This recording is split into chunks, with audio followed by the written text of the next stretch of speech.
Alors, bonjour à tous et bon dimanche, heureux de vous retrouver, chers amis, en ce 27 septembre 2020, 5h15, heure du Québec. L'avenir appartient à ceux qui se lèvent tôt, comme me disait mon père. On s'en va tout de suite, on est dans un monde vraiment étrange et on s'en va tout de suite dans une nouvelle qui nous vient du Daily Star et qui nous raconte que des scientifiques ont découvert un moyen de nous implanter des idées dans les rêves. Des chercheurs du MIT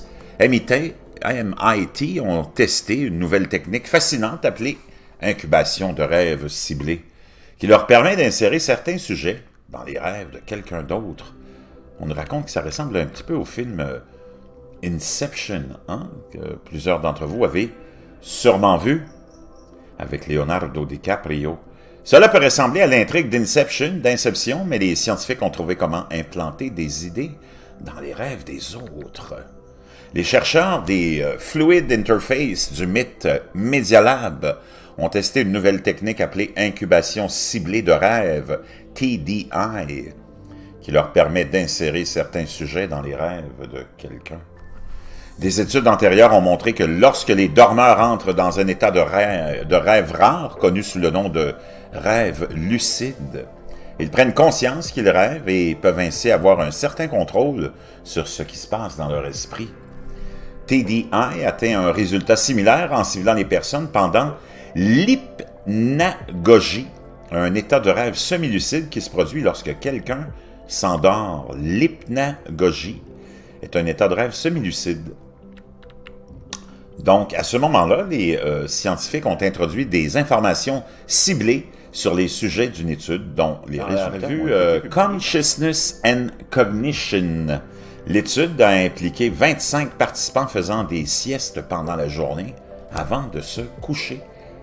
Ils enregistraient des messages audio dans une application telle que « N'oubliez pas de penser à un arbre » et « N'oubliez pas d'observer vos pensées ». Ils portaient des trackers de sommeil dormio montés à la main pour surveiller leur fréquence cardiaque et détecter le moment où ils entraient en hypnagogie, moment auquel ils étaient le plus exposés à l'influence des signaux audio extérieurs, a déclaré l'auteur de l'étude principale, Adam Horowitz. Le tracker se coordonnait avec une application ou avec l'application pour réveiller les participants avec leurs propres messages vocaux préenregistrés. Cela a été répété plusieurs fois, le dormeur enregistrant une brève entrée de journal dans l'application à chaque fois qu'il était réveillé. En termes simples, les gens nous disent que les messages apparaissaient dans leurs rêves, a déclaré Horowitz à Live Science. Souvent, ils sont transformés. Un message arbre devient une voiture en forme d'arbre, mais l'incorporation directe est facilement identifiable. Les chercheurs ont constaté que 67% des participants ont mentionné se réveiller avec une image d'arbre en suivant le message qu'on leur avait envoyé. Chaque fois qu'ils étaient réveillés, leur rêve devenait plus bizarre et immersif. Le rêve lucide est rare avec seulement environ la moitié de la population qui en fait l'expérience dans sa vie. Les chercheurs du MIT semblent avoir trouvé une manière différente de permettre aux gens de façonner les intrigues de leurs propres rêves en interrompant l'hypnagogie. Thomas Vega, un ancien étudiant chercheur diplômé du Fluid Interfaces Group du fameux MIT, a testé le tracker Dormio sur lui-même en utilisant un message audio pour planter une idée dans son esprit.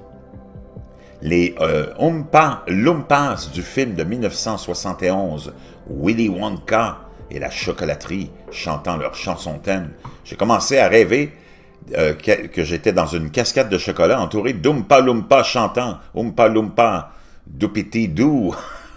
Tu dit, mais il y avait une torsion.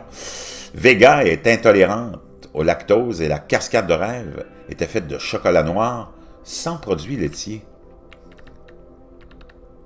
C'était une cascade sans lactose. C'est expliqué alors. Est-ce que ma conscience de l'intolérance au lactose est dans ma conscience ou dans mon subconscient? j'ai induit ce contenu de rêve, mais il y avait encore des contraintes, comme vous ne pouvez pas simplement rêver de chocolat au lait parce que cela peut vous ferait mal, ou pourrait vous faire du mal, imaginez-vous. Les chercheurs espèrent que le rêve simulé pourrait être utile pour une gamme d'avantages, de l'apprentissage des langues pendant le sommeil, à la guérison du trouble de stress post-traumatique. Vraiment, toute une piste intéressante et fascinante. Hein? Le rêve, le conscient, le subconscient, ça a toujours fasciné les scientifiques et le commun des mortels. Et là, on semble pouvoir implanter, eh oui, des idées dans les rêves. Je vous reviens.